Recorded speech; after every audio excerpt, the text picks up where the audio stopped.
இன்னைக்கு தொடர்ந்து அப்படியே இந்த உண்மையும் நன்மையும் என்கிற காரியத்தில் என்னுடைய உண்மையும் அதனால் விளைகிற நன்மையும். நான் உண்மையாக இருந்தேன் அப்படின்னு சொன்னால் எந்தெந்த காரியத்திலலாம் உண்மையாக இருக்கிறேனோ அந்த உண்மைக்கு ஆண்டவர் சும்மா விட்டுற மாட்டார். அந்த உண்மைக்கு எனக்கு நன்மைகளை பலனாய் தருவார். ஹல்லேலூயா. தருவாரா தரமாட்டாரா? தருவார். ஹல்லேலூயா. இப்போ சில நன்மைகள்லாம் நடக்கிறப்ப நம்ம புரிஞ்சுக்கிறணும், இந்த நன்மை தேவனுடைய உண்மையிலிருந்து வந்ததா அல்லது நான் உண்மையாக இருந்ததுக்காக கர்த்தர் கொடுத்த எனக்கு பரிசா அப்படின்னு பார்க்கணும். ஆமென். ஹல்லேலூயா. மேக்சிமம் அதிகமாக எப்படி இருக்கும் தெரியுமா? தேவனுடைய உண்மையினால் நமக்கு கிடைச்சதான் எப்பயுமே அதிகமாக இருக்கும். அதனால தான் எந்த நன்மை நமக்கு கிடைச்சாலும் அதில் எந்த பெருமையும் நம்ம பாராட்டிடக்கூடாது. ஹல்லேலூயா. ஆனால் சில நேரங்களில் நம்ம உண்மையாக ஆமென் தேவனுக்கு உண்பதாக மனுஷருக்கு உண்பதாக உண்மையாக வாழ்கிறதுனால உண்மையுள்ளவனுக்கும் சில ஆசீர்வாதங்களை கர்த்தர் என்ன செய்வார்னா தருவார். தருவாரா தரமாட்டாரா? தருவார். அப்போ சில நேரம் அப்படிப்பட்ட சில பரிசுகளை அப்படிப்பட்ட நன்மைகளை தந்து என்ன ஆண்டவர் என்ன செய்வார்னா ஆசீர்வதிப்பார். அல்லேலூயா. அதை தான் இந்த வார செய்தியில் கவனிக்க போகிறோம். என்னுடைய உண்மையும் அவையிலிருந்து பிறக்கிற நன்மையும். ஹல்லேலூயா. ஹல்லேலூயா. உண்டா இல்லையா? நிச்சயமாக இதுக்கு ஆதாரமாக நம்ம ஆமென் அநேக வசனங்கள் இருக்குது. ஒரு வசனத்தை நம்ம என்ன செய்வோம்னு சொன்னால் நம்ம இதிலிருந்து நம்ம ஆரம்பிக்கலாம்.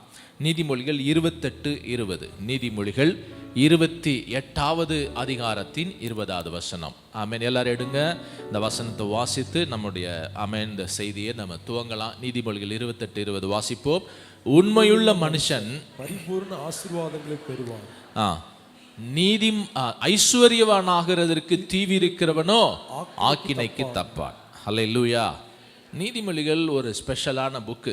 ரொம்ப ரொம்ப ஆச்சரியமான ஆமென் தேவனுடைய பிரமாணங்கள்லாம் அங்கே என்ன செய்யப்பட்டிருக்கிறதுனா எழுதப்பட்டிருக்கிறது. அப்போ அதில் சொல்லப்பட்ட இந்த வார்த்தையை அப்படி கவனிங்க. உண்மை உள்ள மனிதன் என்ன செய்வான்னா அவன் உண்மையாகவே இருந்து கடைசி கஷ்டப்படுவான். அப்படி எழுதியிருக்கு. உண்மையாக இருந்து அவன் என்ன செய்வான்? நடு ரோட்டுக்கு வந்துடுவான். உண்மையாக இருந்து கடைசி அவன் என்ன செஞ்சிருவான்? எல்லாராலும் புறக்கணிக்கப்பட்டு விடுவான். உண்மையாக இருக்கிறவன் எப்பொழுதுமே என்ன செய்வான்? முன்னேறவே மாட்டான் வாழ்க்கையில். அப்படி வசனம் சொல்லுதா? என்ன சொல்லுது இங்கே வசனம்? உண்மையுள்ள மனிதன் கொஞ்சம் ஆசீர்வாதங்கள் கூட கிடையாதுங்க. என்ன ஆசீர்வாதங்களை பெறுவானா? பரிபூரண ஆசீர்வாதங்களை பெறுவான். ஹல்லேலூயா. ஆமென். இப்போ நல்லா எப்பயுமே நீங்கள் கவனிக்கணும், ஆண்டவர் சொல்கிற சத்தியத்துக்கு அப்படியே புரட்டி போட்டு உல்டாவா திருப்பி போட்டு தான் அந்த உலகத்தில் இருக்கிற போதனைகள் இருக்கும்.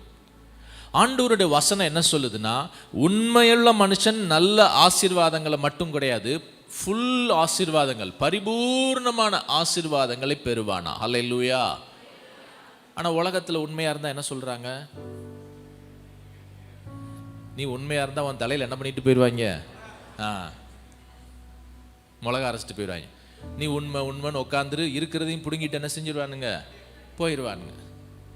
உண்மையாக இருந்து எல்லாரும் என்ன செஞ்சுன்னா ரோட்டுக்கு தான் வரணும். உண்மையாக இருக்கிறவன்லாம் கடைசி என்ன செஞ்சுட்டு தான் இருக்கிறான்? 5க்கும் 10க்கும் கஷ்டப்பட்டு கிடக்கான். இதை யார் சொல்கிறா? உலகம் சொல்லுது. இப்போ இந்த ரெண்டில் எதை நம்பணும்? எதை நம்பணும் அப்படின்னா நமக்கே தெரியுது பாஸ்டர், கர்த்தர் சொன்னதை தான் நம்பணும் அப்படின்னு. ஆனாலும் கூட கர்த்தர் சொன்னதை தான் நம்பணும்னு தெரிந்தாலும் கூட மனசு அதை சொன்னாலும் இந்த உடலும் மாம்சமும் இச்சை என்ன சொல்லுது? ஆமாம் எல்லாரும் அப்படி தானே இருக்கான், அவனை பாருங்க அந்த நல்லா இருக்கான், இவனை பாருங்க இருக்கிறான், என் கூட வேலை பார்க்குறவெல்லாம் என்ன பண்ணிட்டான்? 2 மாடியை கட்டிட்டான். அதுதானே இப்போ நடக்குது உலகத்தில். அதுதானே நடக்குது. உண்மை இல்லாதவன் தானே நல்லா இருக்கிறான் அப்படின்னு சொல்லி அந்த சோதனை அடிக்கடி எல்லாருக்கும் வருது. சோதனை வர்றது தப்பு இல்லை, ஆனால் அந்த சோதனையில் சிக்குண்டு விடக்கூடாது. எந்த இதில் எதுக்கு உண்மையாக இருந்துக்கிட்டு? இப்போ உண்மையாக இருந்து பெரிய எண்ணத்தை சாதிச்சிட்டோம், பெரிய எண்ணத்தை நம்ம பார்த்துட்டோம் அப்படின்ற அந்த சோதனைக்குள்ளே போய் சிக்கிடக்கூடாது. கர்த்தருடைய வசனம் சொல்லுகிறது, உண்மையுள்ள மனிதன் பரிபூர்ண ஆசீர்வாதங்களை பெறுவான். ஹல்லேலூயா. ஹல்லேலூயா. ஆமென். ஆமென். செய்தியினுடைய துவக்கத்திலே ஒரு பொருத்தனை எடுங்க. கையை உயர்த்துங்க. எல்லாரும் கை உயர்த்துங்க. ஆண்டவரே, நான் உண்மையா இருப்பேன். உண்மையா இருப்பேன். குடும்பத்துக்கு உண்மையா இருப்பேன். குடும்பத்திற்கு உண்மையா இருப்பேன். சமுதாயத்துக்கு உண்மையா இருப்பேன். சமுதாயத்துக்கு உண்மையா இருப்பேன். திருச்சபைக்கு உண்மையா இருப்பேன். திருச்சபைக்கு உண்மையா இருப்பேன். ஆமென். ஹல்லேலூயா. சரி, இப்படி உண்மையா இருக்கிறதுனால நான் சொல்றேங்க, கண்டிப்பா சொல்றேன், ஆமென், 100% பரிபூர்ணமான ஆசீர்வாதத்தை நீங்க பெறுவீங்க என்பது சத்தியம். இதை விசுவாசித்து நீங்க உண்மையா இருந்தீங்கன்னா ஐ ப்ராமிஸ் யூ, ஆமென், நிச்சயமா சொல்றேன், 100% பரிபூர்ண ஆசீர்வாதம் உண்டாகும். அப்படி பரிபூர்ண ஆசீர்வாதத்தை பெற்றுக்கொண்ட எத்தனையோ தேவ மனிதர்கள், எத்தனையோ தேவ பிள்ளைங்கள்லாம் சாட்சியா நீங்களே இருக்கிறீங்க, நாங்களும் இருக்கிறோம். ஹல்லேலூயா. நம்முடைய அப்பா நமக்கு முன்பதாக இருக்கிறாங்க. இந்த சாட்சியெல்லாம் பார்த்து தான் நம்ம ஓடணும். ஹல்லேலூயா. நம்முடைய தந்தை அவர்கள், ஆமென், அவர் உண்மையா இருக்கிறாரா? அவருடைய அழைப்புக்கு, அவருடைய ஊழியத்துக்கு உண்மையா இருக்கிறாங்களா இது வரைக்கும்? அதனால அவங்க எல்லாம் குன்றி போயிட்டாங்களா, இல்லை இன்னைக்கு வரைக்கும் ஆசீர்வாதமா இருக்கிறாங்களா? ஆமென். ஹல்லேலூயா. அதே போல் உங்களையே தெரியும், நீங்களும் அநேகர் எப்படி இருக்கிறீங்கன்னா அந்த உண்மையாக இருந்ததுனால ஆசீர்வாதத்தை பெற்றுக்கொண்டு இருக்கிறீங்களா இல்லையா? பெற்றுக்கொண்டிருக்கிறோம். இப்போ ஆண்டவர் அதை வந்து அனல் மூட்டுறாரு, இந்த உண்மையை இன்னும் காத்துக்கொள் அப்படின்றார். ஹல்லேலூயா. உங்களுக்கான நன்மை சீக்கிரத்தில் வருதுன்னு ஆண்டவர் ப்ராமிஸ் பண்ணுறார். உண்மையாக இருக்கிறேன்னா எனக்கு என்ன கிடைக்குது? உண்மையாக இருக்கிறவங்களுக்கு என்ன கிடைக்குதுன்னா, உங்களுக்கு சீக்கிரத்தில் உயர்வும் மேன்மையும் நன்மையும் வருகிறது. அதான் ஆண்டவர் சொல்லுகிற நல்ல செய்தி. ஹல்லேலூயா. ஹல்லேலூயா. ஆமென், ஆமென். ஸோ அப்போ இதை எங்கேருந்து நம்ம இந்த செய்தியில் துவங்க போகிறோம் அப்படின்னு சொன்னால், மத்தேயு எழுதின சுவிசேஷத்தில் 25வது அதிகாரத்தில் ஆண்டவராகிய இயேசு கிறிஸ்து சொன்ன ஓமையிலிருந்து நம்ம என்ன செய்வோம்னு சொன்னால் பார்ப்போம். மத்தேயு 25வது அதிகாரம் 14வது வசனத்திலிருந்து 30வது வசனம் வரைக்கும் அந்த ஓமையின் பெரியசா என்ன செய்யப்பட்டிருக்குன்னா எழுதப்பட்டிருக்கிறது. அவைகளை தான் நம்ம என்ன செய்ய போகிறோம்னா பார்க்க போகிறோம். ஆமென். அப்போ நல்லா முதல்ல சத்தியத்தை உங்கள் மனதில் ஆழமாக பதித்து கொண்டு இதை கேளுங்க. என்ன சத்தியம் அப்படின்னா, என்னுடைய உண்மைக்கேற்ற பலனாகிய நன்மைகளை கர்த்தர் தருவார். இதான் சத்தியம். சொல்லுங்க, தருவார், தருவார். ஆமென். ஹல்லேலூயா. தருவார். ஆமென். இந்த சிந்தையோட நம்ம என்ன செய்ய போறோம்னா சத்தியத்தை கவனிக்க போறோம். இப்போ வாசிக்கலாம். 14வது வசனம், முதல் வசனம் 14. அன்றியும் பரலோக ராஜ்யம் புறதேசத்திற்கு பிரயாணமாய் போகிற ஒரு மனுஷன் தன் ஊழியக்காரரை அழைத்து தன் ஆஸ்திகளை அவர்கள் வசமாய் ஒப்பு கொடுத்தது போல் இருக்கிறது. அடுத்து, அவனுடைய திறமைக்கு தக்கதாக ஒருவரிடத்தில் 5 தாலந்தும் ஒருவரிடத்தில் 2 தாலந்தும் ஒருவரிடத்தில் 1 தாலந்துமாக கொடுத்து உடனே பிரயாணப்பட்டு போனான். ஓகே. ஹல்லேலூயா. இந்த ஓமை ஆல்மோஸ்ட் எல்லாருக்கும் தெரியும்.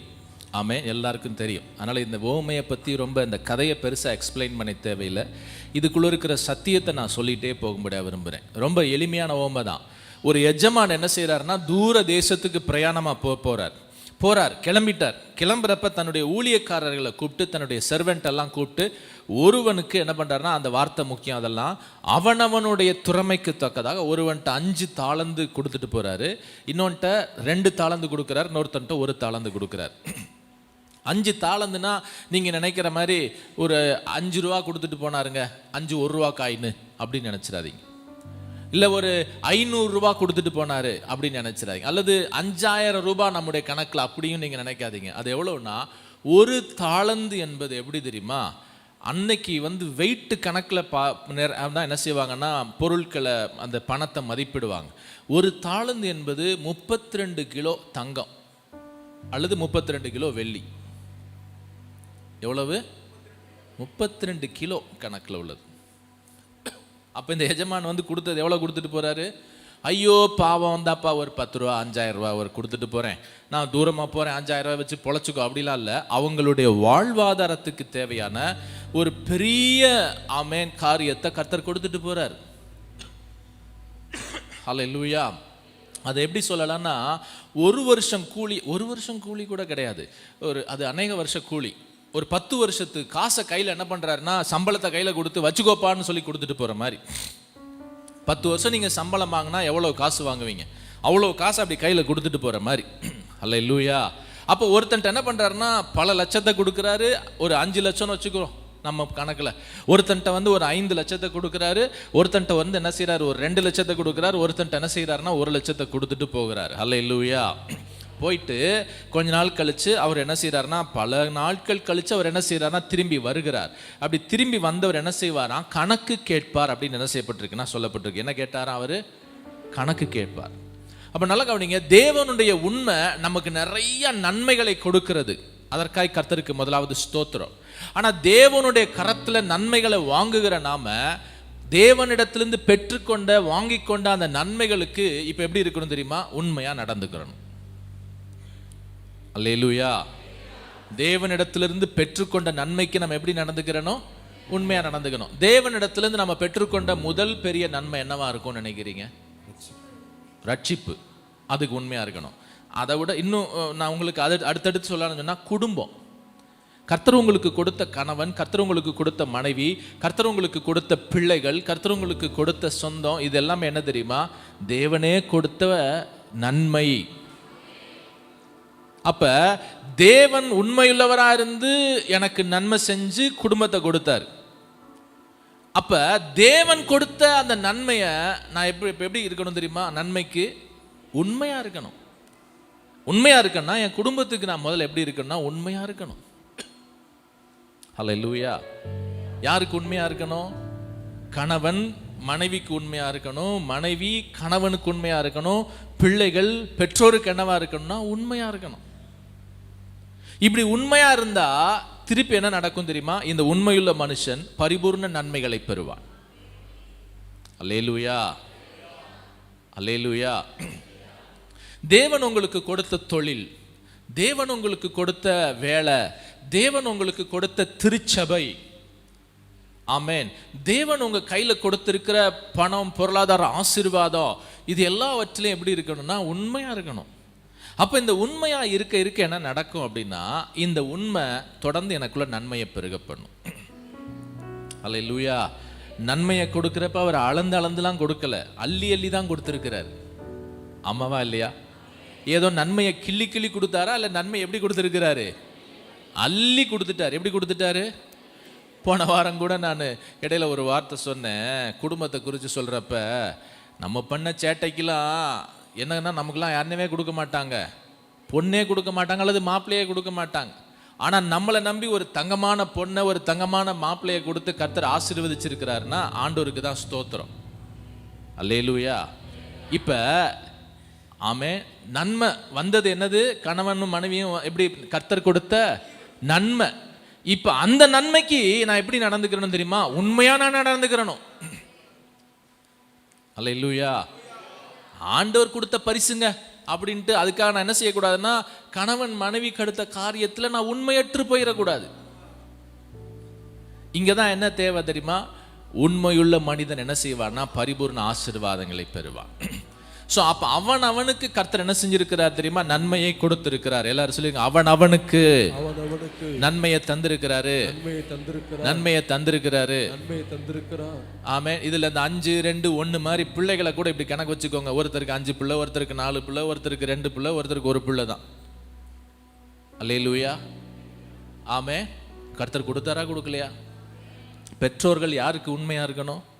பிள்ளைகளுக்கு உண்மையா இருக்கணும். பிள்ளைகள் யாருக்கு உண்மையா இருக்கணும்? பெற்றோருக்கு உண்மையா இருக்கணும். நீங்க ஒரு திருச்சபையில் இருக்கிறீங்க அப்படின்னா அந்த திருச்சபைக்கு நீங்க எப்படி இருக்கணும்? உண்மையா இருக்கணும். அல்லேலூயா.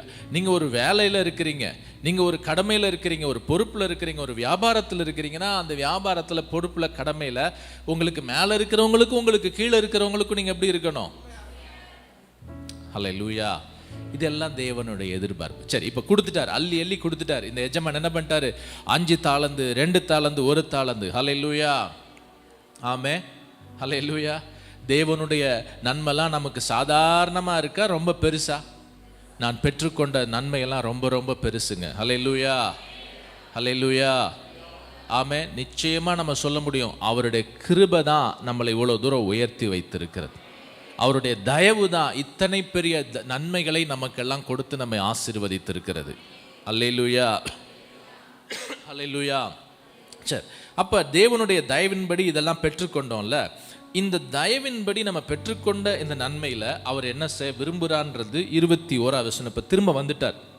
திரும்ப வந்த உடனே பல வருஷம் கழிச்சு கணக்கு கேட்கிறாரு. கணக்கு கேட்டோன்னே 21வது வசனத்தை வாசிக்கலாம். 21வது வசனம். அவனுடைய எஜமான் அவனை நோக்கி கணக்கு கேட்டோன்னா அவன் என்ன சொல்றான்? 20 கூட வாசித்து வந்துரும். 20 வாசிங்க.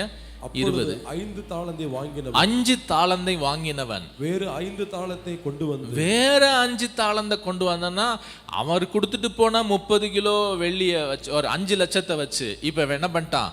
இன்னொரு 5 லட்சம் கொண்டு வந்து கொடுக்குறான். எவ்வளவு ஆசீர்வாதம். வாசிங்க.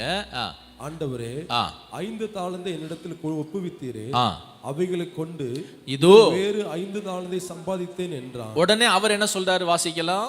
அவனுடைய எஜமான் அவனை நோக்கி, நல்லது, உத்தமும் உண்மையுமான ஊழியக்காரனே. அங்கதான் அந்த வேர்டை மறுபடியும் அவர் சொல்லுகிறார். உத்தமமும் உண்மையும் உள்ள ஊழியக்காரனே. சொல்லுங்க, உண்மையுள்ள ஊழியனே, உண்மையுள்ள ஊழியனே, உண்மையுள்ள ஊழியனே. உண்மையுள்ள ஊழியனே. எவ்வளவுல அவர் உண்மையா இருந்தாரா? கொஞ்சத்துல. அதனால உன்னை எப்படி வைப்பேன்றார் ஆண்டவர்? அநேகத்தின் மேல் அதிகாரியாய் வைப்பேன், எஜமானுடைய சந்தோஷத்திற்குள் பிரவேசின்றார். ஹல்லேலூயா, ஆமென். அப்ப நல்லா கவனிங்க, நம்ம எப்படி பார்க்குறோம் தெரியுமா? 5 தாளந்து கொடுத்துட்டு போயிருக்கிறாருங்க இந்த எஜமான் அப்படின்னு பார்க்குறோம். ஆனா அவர் எப்படி சொல்றாரு தெரியுமா? அதை சொல்றப்ப, கொஞ்சம் தான்ப்பா உனக்கு கொடுத்தேன், அதுல நீ உண்மையா இருந்துட்ட அப்படின்றது. எனக்கு அவர் செஞ்சது பெருசா பிரம்மாண்டமா தெரியுது. ஆனா ஆண்டவருடைய பார்வையில் அதை எப்படி செய்யறாரு, எப்படி தான் பார்க்கறாரு தெரியுமா? கொஞ்சம் தான்ப்பா உனக்கு செஞ்சிருக்கிறேன், இந்த கொஞ்சத்துல நீ உண்மையா இருந்துட்டேல, அதனால நான் உனக்கு என்ன செய்யறேன்னா அநேகத்தின் மேல் அதிகாரியாய் வைப்பேன், எஜமானுடைய சந்தோஷத்திற்குள் நீ பிரவேசி அப்படின்னு சொல்றாரு. அல்லேலூயா, சந்தோஷத்திற்குள் பிரவேசி. அப்ப இதுல எனக்கு ஒரு இந்த ட்ரூத்தில் ஒன்று கண்டுபிடிச்சேன். என்னன்னா, என்னுடைய உண்மைக்கேற்ற நன்மைகளை கர்த்தர் தந்து என்ன செய்வார் தெரியுமா? மகிழ்ச்சியாக்குவார். என்ன செய்வாரு? சந்தோஷம். பாருங்களேன், சந்தோஷத்துக்குள்ள பிரவேசிக்க வைக்கிறார்.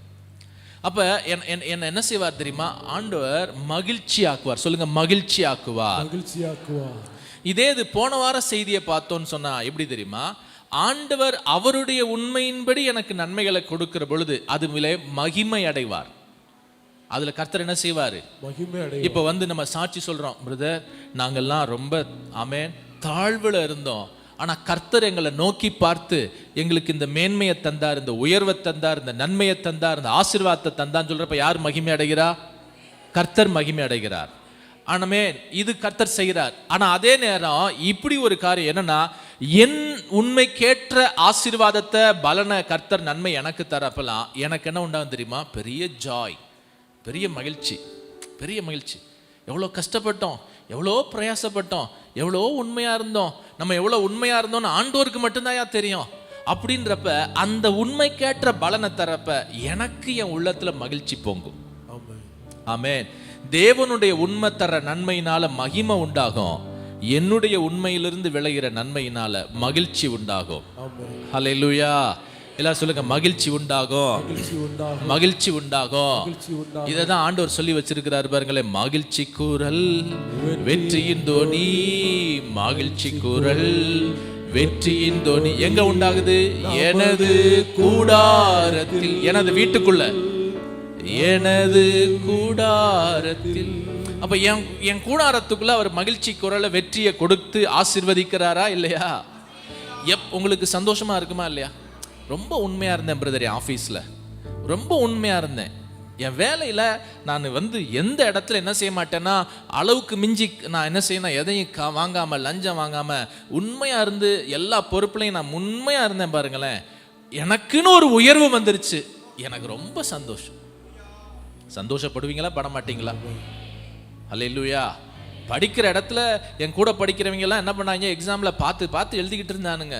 ஆனா நான் ஆண்டவரே, நான் என்ன செய்ய மாட்டேன்னா பார்த்தே எழுத மாட்டேன், நான் தெரிஞ்சதை மட்டும் என்ன செய்வேன், எழுதுவேன்.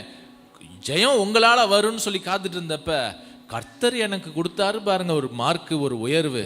எவ்வளோ மகிழ்ச்சி. மகிழ்ச்சி வருமா வராதா? இதான் பாருங்களேன், என்னுடைய உண்மையினால கர்த்தர் எனக்கு பரிசாக மகிழ்ச்சியை தருவார். ஹல்லேலூயா. மகிழ்ச்சி கூறல் வெற்றியின் தோனி, மகிழ்ச்சி கூறல் வெற்றியின் தோனி, எனது கூடாரத்தில், எனது கூடாரத்தில் இப்பே சந்தோஷப்படுங்க. அல்லேலூயா, தோல்வி இல்ல.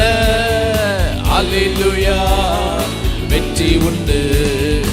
அல்லேலூயா, தோல்வி இல்லை. அல்லேலூயா, வெற்றி உண்டு. கர்த்தரின் பலனானார், அவரை என் கீதமானார். ஆமென். கர்த்தரின் பலனானார், அல்லேலூயா, அவரை என் கீதமானார். ஆமென். அப்ப ஆண்டவர் நம்மளை மகிழ்ச்சியாக்குவாரா, மகிழ்ச்சியாக மாட்டாரா? எப்படி மகிழ்ச்சி ஆக்குறாருன்னா அவருடைய நன்மைகளை தந்து என்னை மகிழ்ச்சி ஆக்குறார். ஆமென். அந்த நன்மையை பெற்றுக்கொள்றதுக்கு நான் எப்படி இருக்கணும்னா உண்மை. ஹல்லேலூயா சொல்லுங்க. உண்மை.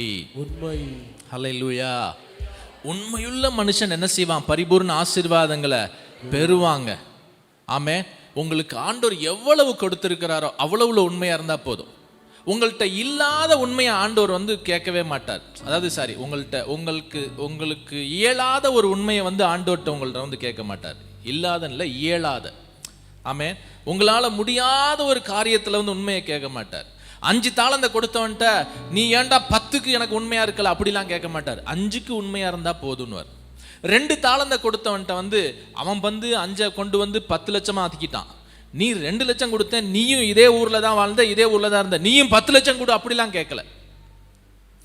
ரெண்டாவது அவர் 10 பலனாலாம் கேட்கல. 5 என்ன பண்ணன்னு தான் கேட்டார். அவன் தான் அதை 10ஆக்கி வச்சிருந்தான். ஆமென். 2 உள்ளவன்ட்ட நீ என்னப்பா பண்ணி வச்சிருக்க அப்படின்னு கேட்டா, நீ 10 தான் எனக்கு தரணும்ல அவர் எதிர்பார்க்கவே இல்லை. இந்த 2 நீ என்னதான் பண்ணுன, அதான் அவருடைய கேள்வி. அவன் சொல்லிட்டான், 2 நான் 4ஆ மாத்திட்டேங்க. அவ்வளவுதான். இப்போ 2 வந்து வச்சிருந்து ஒருத்தன் வந்து அதை 4ஆக்கி கொடுக்குறவன்ட்ட வந்து அந்த அந்த அந்த அந்த 2 தாளந்து வச்சிருந்தவன் 4 லட்சத்தை கொண்டு வந்து இப்படி கையில் வந்து வச்சுக்கிட்டு குற்றமான சாட்சியோட அவெல்லாம் 10 லட்சத்தை கொண்டு வந்து கொடுக்குறான். நான் வெறும் 4 லட்சத்தை தானே கொண்டு வந்து கையில் வச்சுக்கிட்டு இருக்கேன். எஜமானனே நான் என் சரியில்லையோ உண்மையில் அப்படின்னா அப்படிலாம் இல்லை. டே, அவன்கிட்ட தான் நான் 10 கேட்குறேன். ஓன்ட்ட வந்து நான் 10லாம் கேட்கல. ஓன்ட்ட 2 தானே கொடுத்தேன். அந்த 2க்கு மட்டும் நீ எப்படி இருந்தா போதும் தெரியுமா? உண்மையா இருந்தா போதும். அல்லேலூயா. கர்த்தர் உங்களிடத்துல கொடுத்த குடும்பம், உங்களிடத்துல கொடுத்த பிள்ளைகள், உங்களிடத்துல கொடுத்த சின்ன சின்ன பொறுப்புகள், உங்களுக்கு கொடுத்த வேலை, உங்களுக்கு நேரிட்டு இருக்கிற ஆமென் காரியம், உங்களுக்கு கொடுத்திருக்கிற திருச்சபை, உங்களுக்கு கொடுத்திருக்கிற அழைப்பு, உங்க மேல வைக்கப்பட்டிருக்கிற தரிசனம், அதுக்கு உண்மையா இருந்தா போதும். அல்லேலூயா. அதை விட்டுட்டு நான் இன்னொன்னுக்கு ஏதோ உண்மையா இருந்துட்டு இருக்கணும்னு அவசியம் இல்லை. ஆமென். இப்ப பாருங்களேன், அந்த வசனத்துல கூட நம்ம சில விஷயங்களை கவனிக்கலாம். இப்ப மறுபடியும் 15வது வசனத்துக்கு வந்துருங்க. 15 வாசிங்க. 15.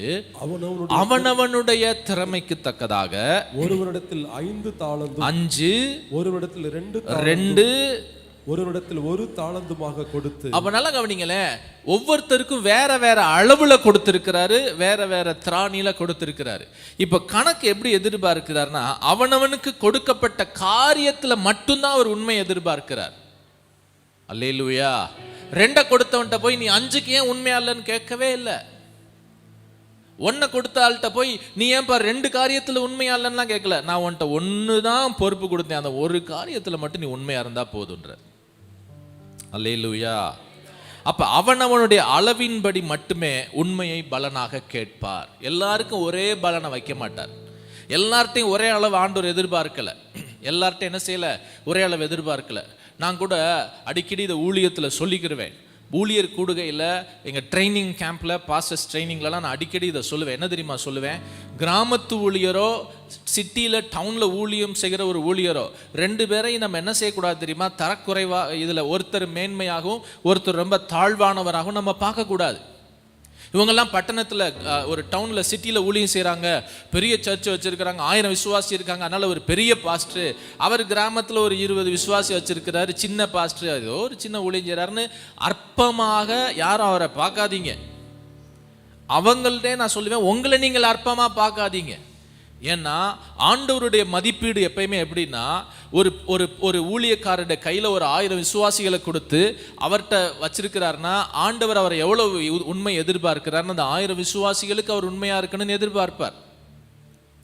இன்னொரு கிராமத்தில் ஒரு 20 பேர் தான் கர்த்தர் அவங்கள விசுவாசியா வச்சிருக்கிறாரு அப்படின்னா, அந்த பாஸ்டர் எத்தனை பேருக்கு உண்மையா ஊழியம் செஞ்சா போதும்? அந்த 20 பேருக்கு. அவர் எனக்கு 1000 பேரை தாங்கன்னு ஜெபிக்கலாம் தேவையில்லை. அந்த 20 பேருக்கு அவர் உண்மையாக ஊழியம் செய்தா அவருக்கு நிறைவான பலன். இவர் 1000 பேருக்கு உண்மையாக ஊழியம் செய்தா இவருக்கும் நிறைவான பலன். ஹல்லேலூயா. இது ஊழியத்தில். இதே போல் உங்கள் வாழ்க்கையில் எடுங்க. ஆமே பாஸ்டர், எனக்கு என்ன பெரிய வேலையாக இருக்குது, பெரிய பொறுப்பாக இருக்குது, நானே ஒரு சாதாரண கூலி வேலை செஞ்சிட்ருக்கேன், நான் வார சம்பளத்துக்கு போயிட்டுருக்கேன், நான் என்ன பெரிய ஆஃபீஸரா, கவர்மெண்ட் ஆஃபீஸரா அப்படின்னு நீங்கள் நினைக்கலாம். உங்களிடத்துல உங்களுக்கு என்ன வேலை ஒப்புவிக்கப்பட்டிருக்கிறதோ அதில் உண்மையாக இருக்கணும்னு தான் எதிர்பார்க்கிறார். ஹல்லேலூயா. இன்னொருத்தர் நீங்கள் பெரிய ஆஃபீஸர் ரேஞ்சில் இருக்கலாம், ஆமேன், நீங்கள் பெரிய உயர்வில் இருக்கலாம், பெரிய பிஸ்னஸை பண்ணிட்டு இருக்கலாம், ஆமேன், பெரிய அளவில் உங்களுக்கு நீங்கள் என்னென்னா பிஸ்னஸ் பண்ணிட்டு இருக்கலாம். அப்படின்னா உங்கள்கிட்ட அந்த பெரிய அளவுக்கு ஆண்டவர் உண்மையை எதிர்பார்க்கிறார், அந்த அளவுக்கு தான் எதிர்பார்க்கிறார். ஹல்லேலூயா, ஹல்லேலூயா. நான் வாங்குற சம்பளமே 1000 ரூபாய், அந்த 1000ல் உண்மையாக இருக்கணும்னு ஆண்டவர் எதிர்பார்க்க, அவ்வளோதான். நான் வாங்குற சம்பளம் 1 லட்சம், அந்த 1 லட்சத்துக்கு நான் உண்மையாக இருக்கணும்னு ஆண்டவர் எதிர்பார்க்கிறார். அல்லேலூயா. புரியுதா? தேவன் எல்லார்ட்டையும் ஒரே அளவின்படிலாம் எதையும் பலனை உண்மையை எதிர்பார்க்கல. ஆண்டவர் உடைய உண்மை என்ன செய்யுதுன்னா ஒவ்வொருவரிடத்திலும் அந்த அளவின்படி தான் என்ன செய்யறாருன்னா அவர் அவர்களிடத்தில் என்ன செய்யறாருன்னா கர்த்தர் எதிர்பார்க்கிறார். அல்லேலூயா, அல்லேலூயா, ஆமென். இப்போ எனக்கு கொடுக்கப்பட்ட குடும்பம், எனக்கு கொடுக்கப்பட்ட வேலை, எனக்கு கொடுக்கப்பட்ட படிப்பு, எனக்கு கொடுக்கப்பட்ட சபை, எனக்கு கொடுக்கப்பட்ட அழைப்பு, தரிசனம், ஊழியம், இது எல்லாவற்றிலும் தேவன் எனக்கு கொடுக்கப்பட்ட அளவுக்குள்ள தான் உண்மையை எதிர்பார்க்கிறார். அல்லேலூயா, ஆமே. என் வீட்டில் 2 பிள்ளைங்க, அந்த 2 பிள்ளைகளுக்கு நீங்கள் உண்மையாக நடந்துக்கிறீங்களா? அப்படிதான் ஆண்டவர் பெற்றோர் எதிர்பார்க்கிறோம் இல்லையா? ஊரில் உள்ள பிள்ளைகளுக்கெல்லாம் நான் நல்லது செஞ்சேன், அந்த அளவெல்லாம் ஆண்டவர் கேட்கல. நான் என்ன செஞ்சேன்? சிலர் அப்படி தான் பேசுவாங்க பாருங்களேன். சில பெற்றோர், உங்கள் பிள்ளைய நீங்கள் நல்லா வளர்த்தீங்களா, கவனிச்சிங்களா, உங்கள் பிள்ளைக்கு உண்மையானதை செஞ்சீங்களான்னா, ஊரில் உள்ள பிள்ளைக்கெல்லாம் நான் எவ்வளவு செஞ்சுருக்கேன் தெரியுமா? ஆண்டவர் அந்த கணக்கு எடுக்கவே மாட்டார். உங்கள்கிட்ட கொடுத்த அளவு தான். அல்லேலூயா. உங்கள்கிட்ட என்ன அளவு கொடுத்துருக்கிறார், அவ்வளவுதான். அந்த அளவுக்கு மட்டும் அதான் அவர் என்ன செய்யறார் தெரியுமா? உண்மை என்ன செய்யறாருன்னா எதிர்பார்க்கிறார். அந்த அளவுக்கு தான் என்ன செய்கிறாரு? உண்மையை கர்த்தர் என்ன செய்கிறார்னா எதிர்பார்க்கிறார். அல்லேலூயா. அப்ப என்னுடைய திராணி அல்லது என்னுடைய அளவுக்கு அப்பாற்பட்ட அளவு உண்மையெல்லாம் ஆண்டவர் என்கிட்ட கேட்கல. என்னுடைய திராணிக்கு ஏற்ற உண்மையை தான் என்கிட்ட கேட்கிறார். ஆனால் நிறைய நேரம் ஆண்டவர்கிட்டே போய் சொல்லுது, என்ன ஆண்டவர் திராணிக்கு மேலே எனக்கு உண்மையை கேட்குறீங்களே, நான் இது எப்படி இல்லை, உங்கள் திராணிக்கேற்ற உண்மையை தான் கர்த்தர் உங்கள்கிட்ட கேட்குறார். ஹல்லேலூயா, ஆமே. உங்கள் மனசில் போராடிட்டே இருக்காதீங்க, ஆண்டவரோட விட்டு கொடுத்துருங்க ஆண்டவர்கிட்ட. ஆண்டவரை இந்த ஒரு காரியத்திலான்னு நீங்கள் ஆண்டவரை இன்னும் உண்மையாக இருக்கணும்னு சொல்கிறீங்க, ஆனால் அதில் தான் நான் போராடிக்கிட்டே இருக்காமல் என் அந்த அளவு ஆண்டவருக்கு தெரிஞ்சு தான் உங்கள்கிட்ட கேட்குறார். ஹல்லேலூயா, ஹல்லேலூயா, ஆமேன். அதனால ஆண்டவர் சமூகத்தில் ஒப்பு கொடுங்க, நிச்சயமாய் ஆமேன் அந்த உண்மைக்கு ஏற்ற நன்மைகளை தந்து உங்களை நிறைவாய் ஆசீர்வதிப்பார். அல்லேலூயா, ஆமேன். 21வது வசனம், இதையே தான் திரும்ப திரும்ப தியானிக்க போறோம். 21வது வசனம், உண்மையும் முத்தமுள்ள ஊழியக்காரனே, கொஞ்சத்தில் உண்மையாயிருந்தாய், உன்னை என்ன செய்வேன்? அநேகத்தின் மேல் உன்னை அதிகாரியாய். அப்ப இது ஆண்டவருடைய பிரின்சிபல், மனசுல வச்சுக்கோங்க. இது ஆண்டவருடைய கட்டளை, கொள்கை. இதில் அவர் மாறவே மாற மாட்டார். ஒரு முறை அவர் வாயை திறந்து சில கற்பனைகளை, சில கொள்கைகளை ஆண்டவர் சொல்லிட்டார், பிரின்சிபல்ஸை பேசிட்டார்னா அதை விட்டு அவர் மாறவே மாட்டார். என்ன பிரின்சிபல்? ஆமென். கொஞ்சத்தில் உண்மையாயிருந்தால் அநேகத்தை கர்த்தர் நமக்கு தருவார். அல்லேலூயா. யார் உண்மையாக இருக்கிறாங்களோ நான் சொல்கிறேன், அவர்கள் பெருகவே பெருகி கொண்டே இருப்பார்கள். அவர்கள் குறுகி போவதில்லை. சொல்லுங்க, குறுகி போவதில்லை, குறுகி போவதில்லை, குறுகி போவது இல்லை, குறுகி போவதில்லை. உங்களுக்கு நீங்களே சொல்லுங்க, குறுகி போவதில்லை, குறுகி போவதில்லை. பெருகுவேன், பெருகுவேன், பெருகுவேன், பெருகுவேன், பெருகுவேன், பெருகுவேன். ஏன் அப்படின்னா கர்த்தரே அதை சொல்லி இருக்கிறார்ல. நீ கொஞ்சத்துல உண்மையா இருந்துட்டேன்னா உன்னை நான் அடுத்த லெவலுக்கு பெருக தான் பண்ணுவேன், அநேகத்தை கொடுத்து தான் வருவேன். நீ இப்ப பாருங்களேன், அவர் என்ன பண்ணாரு? அநேகத்தின் மேல் உன்னை அதிகாரி ஆக்குவேன்னு சொல்லிட்டு என்ன பண்ணாருன்னா அவரை அதிகாரியாய் மாற்றிட்டார். அல்லேலூயா. 10 எனக்கு வேண்டாம், 10 உனக்கே திருப்பி தந்துடுறேன், இந்த 10ல் இன்னுமே உண்மையா இருட்டார். 5 தானே கொடுத்தேன்னு நினைச்சேன், இந்த 10 உனக்கு தான், நீயே வச்சுக்கோ அப்படின்ட்டாரு. இங்க எப்படி இருக்கு? ஆனா இன்னொரு இடத்துல எப்படி இருக்குன்னா, அவனை 10 பட்டணங்களுக்கு அதிகாரியாய் மாற்றி விட்டார். எப்படி ஆக்கிட்டாரா?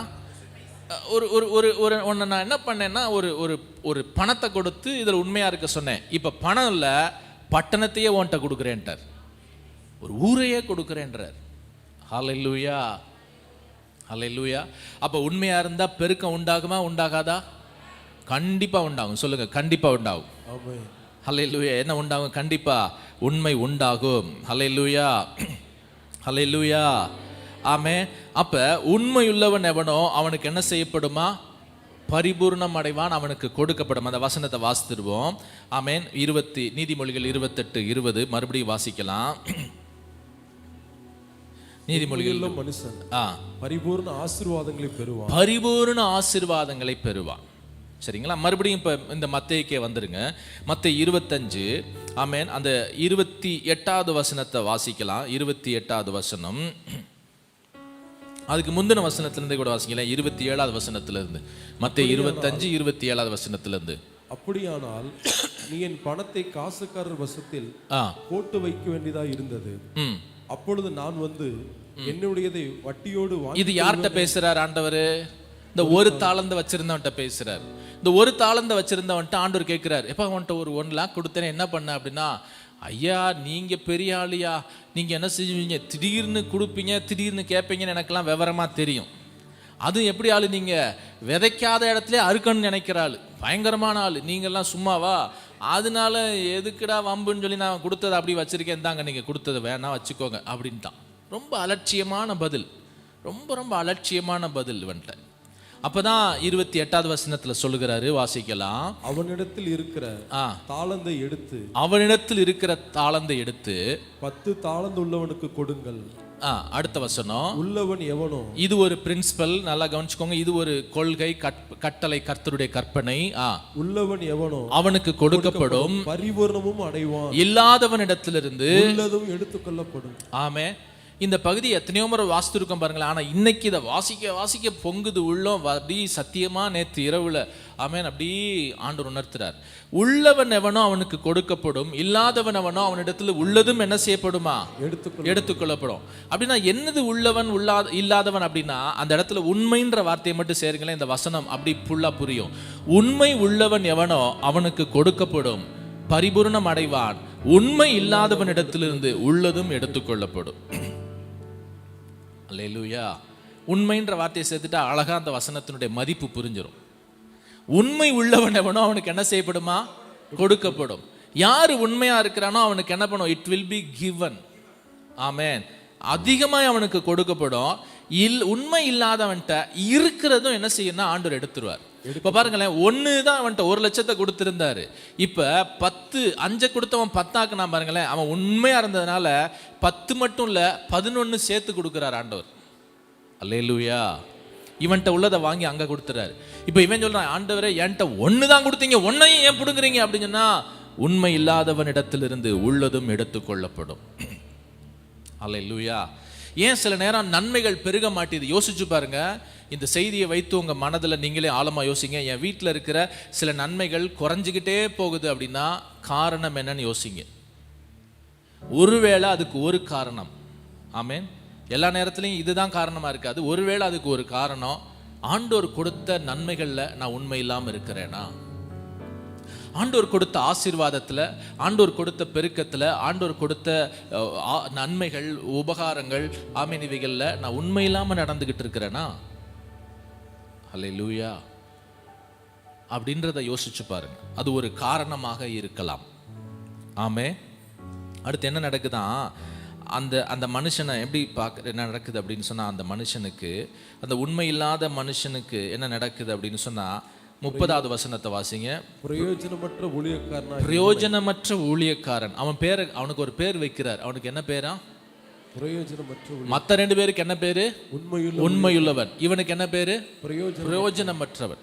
அப்ப நம்ம உண்மையா இல்ல, தேவன் நமக்கு கொடுத்த கிருபைகள்ல, தேவன் நமக்கு கொடுத்த நன்மைகள்ல, தேவன் நமக்கு கொடுத்த தாளந்துகள்ல, தேவன் நமக்கு கொடுத்த குடும்பத்துல, எல்லாத்துலயும் நம்ம உண்மை இல்லைன்னா நமக்கு வாழ்க்கையில நமக்கு என்ன ஆண்டவர் பேர் வச்சிடறாரு?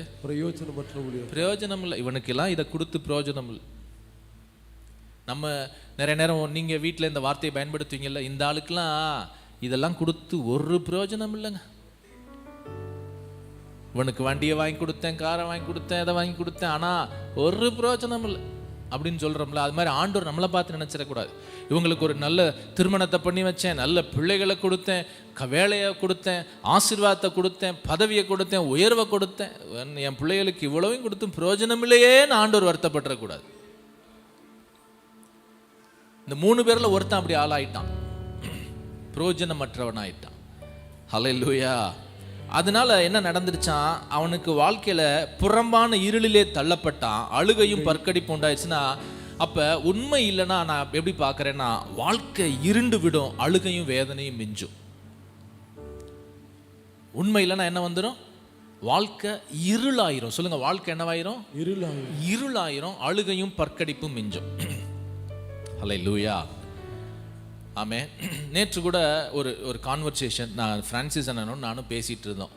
நாங்கள் ஒரு வெஜிடேரியன் ஹோட்டலில் சாப்பிட்டுட்டு நாங்கள் வெளியே வந்துட்டு பேசிகிட்டு இருக்கிறப்ப, எவ்வளோ நல்லா இருக்குது வெஜிடேரியன் சைவ உணவுகள் அப்படின்னு நம்ம பேசிகிட்டே இருந்தப்ப, அப்போது பேசிகிட்டே வரப்போ கான்வர்சேஷனில் அந்த எங்கள் பேச்சு உரையாடலில் வந்துச்சு. பாஸ்டர், சிலர்லாம் அசைவமே எடுக்க மாட்டான். எனக்கு தெரிஞ்ச ஒரு ஆள் இருக்காங்க, அவன் அசைவம் என்ன செய்ய மாட்டார், தொடவே மாட்டாப்புல.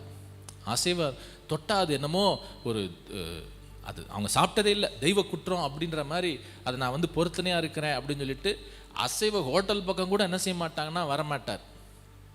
அது பக்கம் கூட என்ன செய்ய மாட்டாப்புல, வரமாட்டாப்புல. ஆனால் ஆள் பார்த்தா பெண்கள் விஷயத்தில் பயங்கரமான பலவீனமான ஆள், ரொம்ப மோசமாக நடந்துக்குருவார். ஆனால் இந்த பக்கம் எப்படி இருக்கு, கோயில் பக்தி சைவம் தான் சாப்பிடுவேங்க, அசைவம்லாம் சாப்பிட மாட்டேன், ஐயோ அதெல்லாம் தொட மாட்டேன், மீன் கருவாடெலாம் கிடையாது அப்படின்னு. ஆனால் உள்ளுக்குள்ளே பார்த்தா என்ன இருக்குது, பயங்கரமான அசுத்தம். ஆமே. பெண்களோடு பழகிற காரியத்தில் பயங்கர மோசமாக நடந்துக்கிறார். அப்போ இதில் என்ன இருக்கு பாருங்களேன். வெளியே பார்க்கறதுக்கு ஒரு காரியத்தில் உண்மையாக இருக்கிறது போல தெரிஞ்சாலும், ஆமேன், ஒரு சாப்பாட்டு விஷயத்துல இவர் ஏதோ உண்மையாக இருக்கிறது போல தெரிஞ்சாலும், ஆனால் உள்ளுக்குள்ளே என்ன இல்லை தெரியுமா, அவருக்குள்ள எது இல்லைன்னா உண்மை இல்லை. ஆமே. அப்போ இது போல் என்ன செஞ்சிடக்கூடாதுன்னா, இருந்துடக்கூடாது. அப்போ நான் பார்க்க அவரோட வாழ்க்கை எப்படி தான் போயிடும், இருண்டு தான் போயிடும். வாழ்க்கை என்ன செஞ்சிடும், இருண்டு போயிடும். ஹல்லேலூயா. சரி, இப்போ உண்மை இல்லாமல் நம்ம போகிறதுக்கான காரணங்கள் என்னவா இருக்கும் அப்படின்னு நான் பார்ப்போம், அதை பார்த்து முடிக்க போகிறோம். ஆமே. பாருங்களேன், இது வந்து தேவன் நம்மளை குற்றப்படுத்துறதுக்கான செய்தியாகவே சொல்லலை, ஆசீர்வதிக்கிறதுக்கான செய்தியாக தான் ஆண்டவர் பேசிகிட்டு இருக்கிறார். ஆசீர்வாதம் தான். என்ன தெரியுமா, உண்மையுள்ள மனிதன் ஆசீர்வாதங்களை பெறுவான். இதுதான் செய்தியினுடைய மையம். ஹல்லேலூயா. உங்களை ஆண்டவர் அடிக்கடி மகிழ்ச்சியாக போறார் இந்த வருஷத்துல. எதுக்காகனா, நீங்க நடந்துகிட்டு இருக்கிற உண்மைக்கு உங்களுக்கு நிறைய நன்மை பலனாய் வரப்போகிறது. சொல்லுங்க, பலனாய் வரப்போகிறது, பலனாய் வரப்போகிறது. ஆமே. ஹல்லேலூயா. ஆமே. நான் என்னோட உடன் ஊழியர்கள்ட்டெல்லாம் தம்பிமார்கள்ட்ட சில நேரம் கூப்பிட்டு உட்கார வச்சு பேசுகிறப்ப நான் அது பெருமைக்காக இல்லை, அவங்கள உற்சாகப்படுத்துறதுக்காக சொல்லுவேன். ஆமே. ஊழிய பாதையில் நான் தங்கச்சி மடத்தில் இருந்த 14 வருஷத்தில் ஜோஷுவானே என்னை பார்த்து ஒரு வேலையை ஒரு காரியத்தை சொன்னாங்கன்னா, ஆமே, அதில் என்னால் எந்த அளவுக்கு உண்மையாக இருக்க முடியுமோ அந்த அளவுக்கு உண்மையாக இருந்து, ஆமே, அதில் அவங்க என்ன என்கிட்ட எதிர்பார்த்து அதை சொன்னாங்களோ செய்ய சொன்னாங்களோ அதை பல மடங்கு அவங்க எதிர்பார்த்ததை விட அதிக நன்மையாக்கி தான் ரிசல்ட் அவங்களுக்கு கொடுத்துருக்குறேன். ஆமே. அதில் அநேக சங்கடங்கள் வந்திருக்கலாம், அநேகருக்கு வெளியே யாருக்குமே தெரியாமல் சில காரியங்களை நம்ம தான் சகிச்சு கொள்ள வேண்டியிருக்கும். ஆனால் அந்த உண்மைன்றதை ஒரு நாள் விட்டு கொடுக்கக்கூடாது. ஹல்லேலூயா. ஆமே. எங்கள் பண விஷயத்தில் உண்மை, எங்கள் குடும்ப விஷயத்தில் உண்மை, ஊழியத்தில் விஷயத்தில் உண்மை. ஆமே. ஊழியத்தில் 4 ஆமேன் விசுவாசிகளை சந்திக்கிறதுல ஒரு உண்மை. இது எல்லாமே அப்படி இருக்க தான் நிச்சயமாக நான் சொல்ல முடியும், கர்த்தர் என்ன செய்யறா தெரியுமா, நன்மைகளை பெருக பண்ணி கொண்டிருக்கிறார். அல்லேலூயா. ஒன்று, அவர் தந்த அழைப்பு என்னை ஆமேன் உயர்த்தி வைக்கிறது. ஆமேன். அவருடைய காருண்யம் நம்மளை பெரியவனாக்குது. இன்னொரு பக்கம், பெரியவனாக்கினீரே அப்படின்றது அந்த அந்த இடத்துக்கு அந்த ஸ்தானத்துக்கு உண்மையா இருக்கிறப்ப தொடர்ந்து பெரியவனாக்குறார். அல்லேலூயா. ஆமேன். வாலிப பிள்ளைங்கெல்லாம் உங்கள் பெற்றோருக்கு உண்மையாக இருக்கணும், உண்மையாக இருக்கணும். ஹல்லேலூயா. நான் எங்கே போகிறேன், எங்கே வரேன், என்ன பேசுகிறேன், ஆமேன். ஃப்ரெண்ட் இருக்கிறது தப்பு இல்லை. ஆமேன் ஆமேன். ஃப்ரெண்டோட வெளியே போகிறது தப்பு இல்லை. எங்கேயோ ஹாஸ்டலில் நான் தங்கி இருக்கிறது எல்லாம் தப்பு இல்லை. ஆமேன்.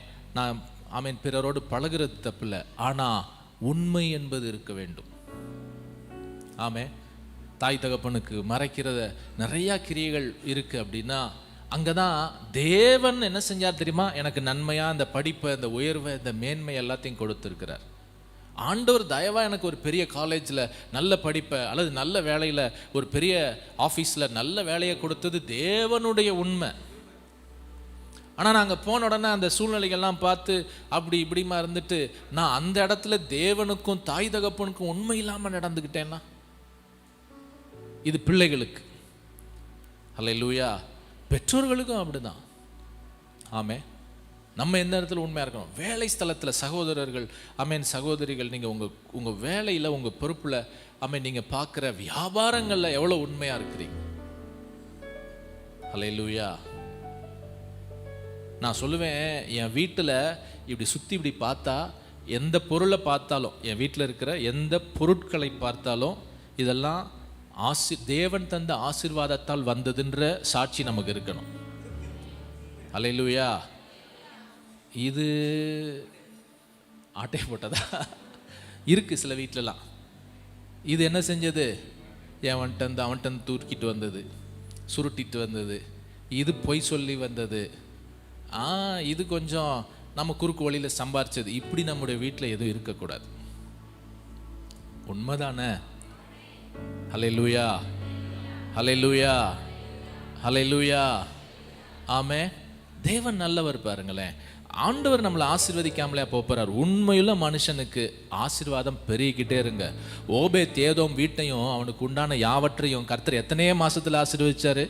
3 மாசம். 3 மாதத்தில் ஆசீர்வதித்த ஆண்டவர் என் கூட இருக்கிறார். என்னை ஆசீர்வதிச்சு பெருக பண்ணாமலா ஆக்க போறாரு. இப்போ இருக்கிறத விட இன்னும் அதிக அதிக நன்மைகள் என் வீட்டுக்கு வராமலே போகுது. கண்டிப்பாக வரும், கண்டிப்பாக உண்டாகும். அவர் அதை செய்ய வல்லவராக இருக்கிறார். ஆமே.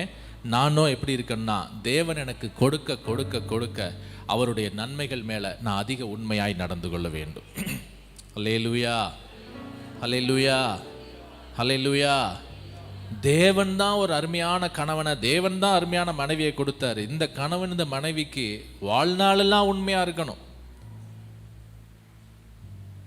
பக்கத்து வீட்டு அக்காவுக்கு உண்மையாக இருந்தேன், என் கூட வேலை பார்க்குற லேடிஸுக்கெல்லாம் உண்மையாக இருப்பேன், அப்படி இருந்த அந்த கணக்கெலாம் ஆண்டவர் கேட்கவே இல்லை. உன்கிட்ட ஒரு மனைவியை கொடுத்தேன், அந்த ஒரு மனைவிக்கு உண்மையாக இருப்போது, அவ்வளோதான். எங்கள் ஊரில் நான் கேட்டு பாருங்கள், எல்லா லேடிஸ்க்கும் நான் எப்படி வேலை பார்த்து கொடுப்பேன், உதவி செய்வேன். அதெல்லாம் கேட்கல ஆண்டவர். உங்கள் மனைவிக்கு உண்மையாக இருக்கிறீங்களா, அதான் கேட்டார் ஆண்டவர். அல்லேலூயா. மனைவிட்ட வெளிப்படையாக எல்லாத்தையும் சொல்ல முடியுதா? ஆமேன். கணவர்கள் உங்களுடைய வருமானத்தை அதெல்லாம் நீ கேட்கக்கூடாது அப்படின்றதான் சிலருடைய பிரமாணமாக வச்சிருக்கிறீங்க. ஆனால் இது தேவ பிரமாணம் இல்லை, இது தெய்வீகமே இல்லை, இது தெய்வீகம் இல்லை. கணவனும் மனைவியும் யாரா இருக்கிறாங்களா? 2 பேராகவா இருக்கிறாங்க, இல்லை ஒரு ஆளா இருக்கிறாங்களா? ஒரே சரீரமா இருக்கிறாங்க. வேற எந்த உறவும் 2 தான். அது பிள்ளையா இருக்கட்டும், அம்மாவா இருக்கட்டும், அப்பாவா இருக்கட்டும், பிள்ளைகளா இருக்கட்டும், எல்லாம் 2 தான்.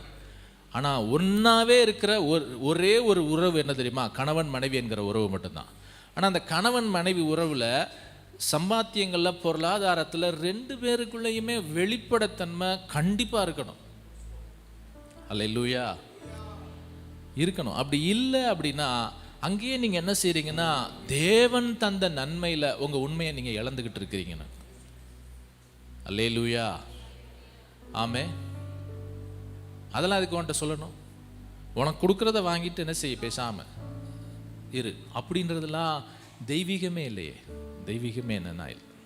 ஆமே. அல்லேலூயா. இதில் தான் தேவன் நம்மகிட்ட உண்மை என்ன செய்கிறாருன்னா எதிர்பார்க்கிறார். சரி, ரைட். ஆமே. இப்போ இன்னும் வருவோம். இந்த மட்டும் நான் கண்டிப்பாக சொல்லி நிறைவு செஞ்சுறேன். உண்மை இல்லாமல் போவதற்கான 2 காரணங்கள். எல்லாருமே இப்படி ஆரம்பத்தில் இப்படி இல்லை. எல்லாருமே நன்மையை பெற்றுக்கொண்டு உண்மையாக தான் இருக்கிறாங்க. ஆனால் ஒரு சிலர் போகிற போக்கில் வழியில் தான் என்ன செஞ்சிடறாங்கன்னா, உண்மையை விட்டு கொஞ்சம் என்ன செஞ்சிடறாங்க, விலகிடுறாங்க, தடுமாறிடுறாங்க. இப்போ ஏன் உண்மையை விட்டு விலகுறாங்க, ஏன் உண்மையை விட்டு தடுமாறுறாங்கன்றதுக்கு இந்த மத்தேயு 25 2 காரணத்தை பார்த்துருவோம். மத்தேயு 25 அந்த ஓமையிலேருந்து 2 காரணங்கள். நம்பர் 1, முதலாவது காரணத்தை நம்ம பார்க்க போகிறோம். மத்தேயு 25:26 அந்த வசனத்தை வாசிக்கலாம்.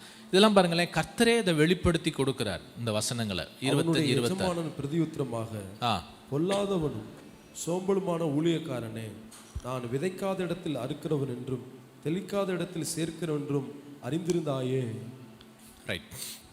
அப்போ 2 பேர்கிட்ட என்ன சொல்றாருன்னா, 5 தாலந்து 2 தாலந்து உள்ளவங்கள்ட்ட வந்து என்ன சொல்றாருன்னா உண்மையுள்ளவர்கள்ன்றார்.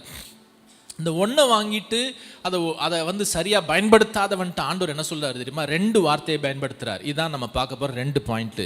பொல்லாதவனும் சோம்பலுமான ஊழியக்காரன். சொல்லிருங்க எல்லாரும், என்ன ஊழியக்காரன் அவன்? பொல்லாதவனும் சோம்பலுமான ஊழியக்காரன். ஸோ அப்போ உண்மை இல்லாமல் போவதற்கான 2 காரணங்கள். எல்லாம் உண்மையோட தான் ஆரம்பிக்கிறாங்க வாழ்க்கைய, நன்மைகளோட தான் ஆரம்பிக்கிறாங்க. ஆனால் போக போக அந்த நன்மையில் உண்மை இல்லாமல் போகிறதுக்கான 2 ரீசன் என்ன தெரியுமா? நம்பர் 1, பொல்லாத குணம்.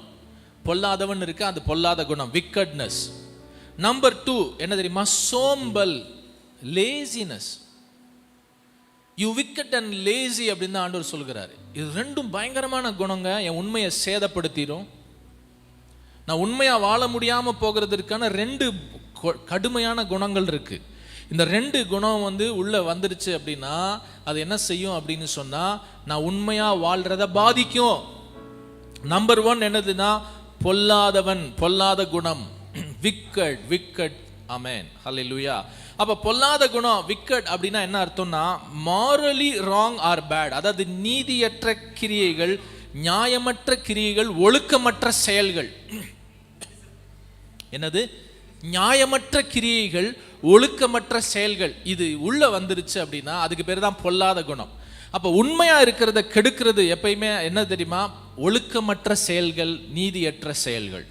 அல்லேலூயா, ஆமென்.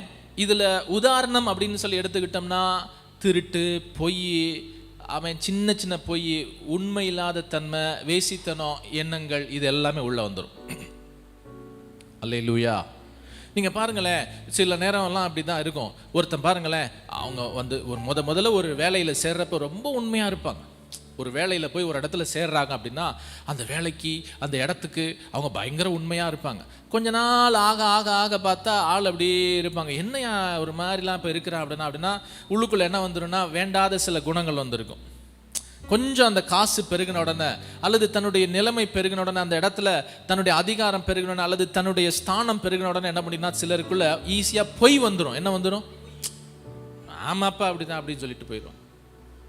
ஏன் இன்னைக்கு இந்த வேலையை முடிக்கல அப்படின்னா, வேலையை முடிக்கல சாரி அப்படின்னு சொல்லிட்டா அது உண்மை. வேலையை அதெல்லாம் நான் பாதி பார்த்து வச்சுட்டேன், உங்களுக்கு தெரியுமாங்க, மீதியை நாளைக்கு முடிச்சிருவோம் அப்படின்றது என்ன தெரியுமா? அந்த இடத்துல பொய். இப்படி லேசா ஆரம்பிக்கிற பொய் தான் என்ன செஞ்சிருது தெரியுமா? அந்த பொல்லாத குணங்கள் தான் என்ன செஞ்சிருதுன்னா பெரிய அளவுல பெரிய பாதிப்பு என்ன செஞ்சுனா உண்டாக்கிடும். ஹல்லேலூயா. சிலருக்கு பாருங்களேன், திருட்டுனா இது என்ன பெரிய திருட்டா அப்படின்ற மாதிரி, நான் வேலை பார்க்குறேன், என் வேலை பார்க்குற இடத்துல நான் கொஞ்சம் காசை எடுத்துக்கிறதா, காசை வாங்கிக்கிறது, இல்லைலாம் என்ன பெரிய இதாக இருக்குது அப்படின்ற மாதிரி ரொம்ப அற்பமாக நினைக்கிறது. அல்லேலூயா, ஆமென். கணவனுக்கு தெரியாமல், ஆமென், மனைவி தனியாக ஒரு என்ன செய்யறதுன்னா ஒரு என்ன சொல்லலாம், காசை வேறு விதமாக கையாளுறது. காசை என்ன செய்யறது? வேறு விதமாக கையாளுறது. இது என்னது?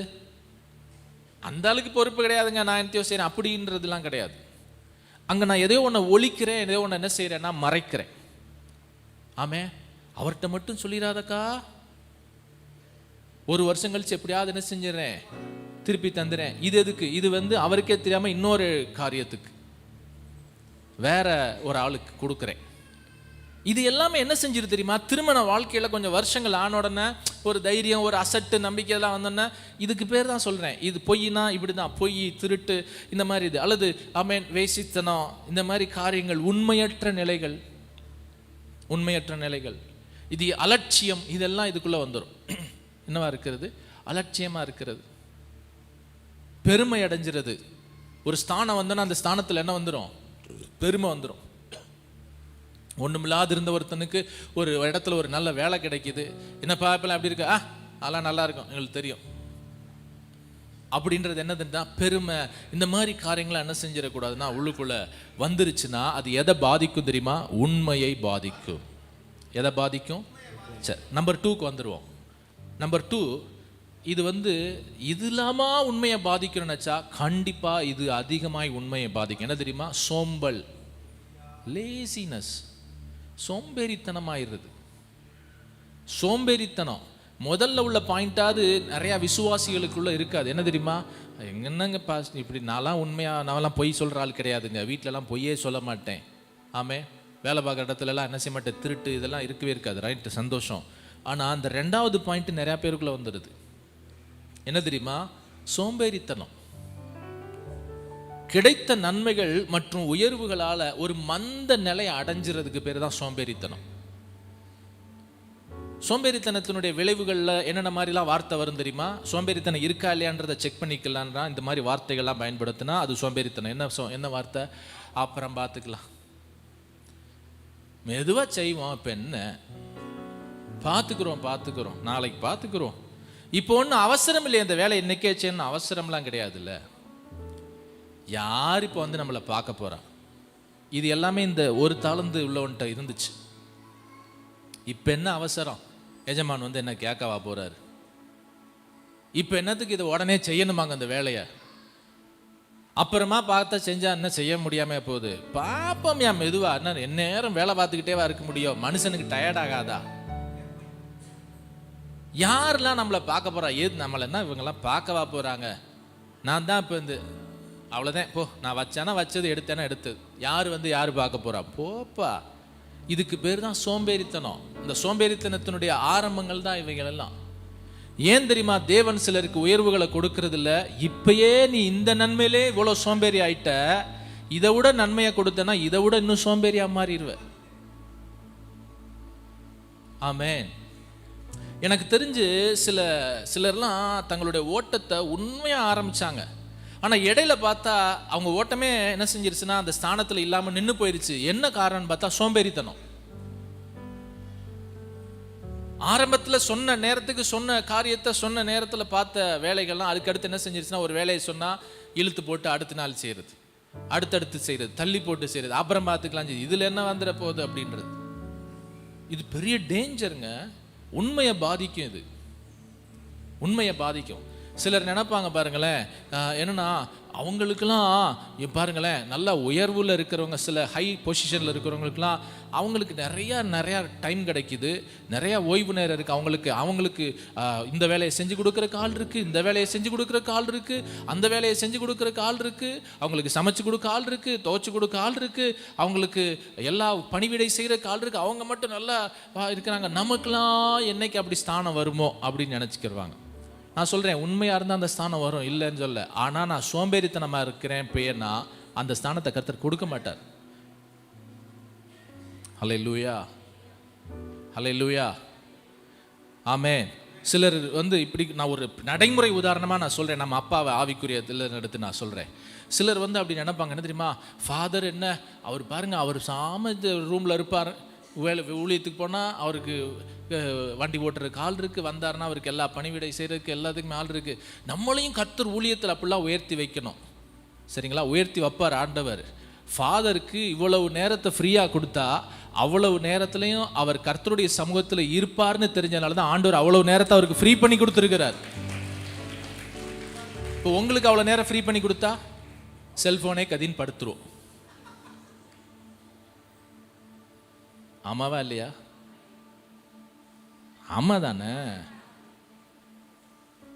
இப்போ இருக்கிற ஃப்ரீ நேரத்தில் 1 ஹவர்லையே என்ன செய்ய முடியல, ஒழுங்காக இருக்க முடியல. அப்போ இன்னும் கொஞ்சம் நேரம் ஆண்டவர் ஃப்ரீ பண்ணி உங்களுக்கு உதவியாளர்கள்லாம் நிறைய எழுப்பி அப்படி இப்படி வச்சுட்டா இன்னும் சோம்பேறித்தனம் தான் பெருகும். அந்த சோம்பேறித்தனம் எதை பாதிக்கும்? உண்மையை பாதிக்கும். சோம்பேறித்தனம் எனக்குள்ள வந்துடக்கூடாதுன்றதுக்காகவே ஆண்டவர் நம்மளை நிறைய நேரம் பிஸியாக வச்சிருக்க, டைட்டாக வச்சிருக்கிறது நல்லது. எப்போ பார்த்தாலும் வேலையா இருக்கு, சந்தோஷப்படுங்க, சோம்பேறித்தனம் வராது. ஹல்லேலூயா. சோம்பேறித்தனம் வரலன்னா நீங்கள் உண்மையாக இருப்பீங்க. உண்மையாக இருந்தால் நன்மை வரும், நன்மை வந்துச்சுன்னா உயர்வு வரும். ஹல்லேலூயா, ஹல்லேலூயா.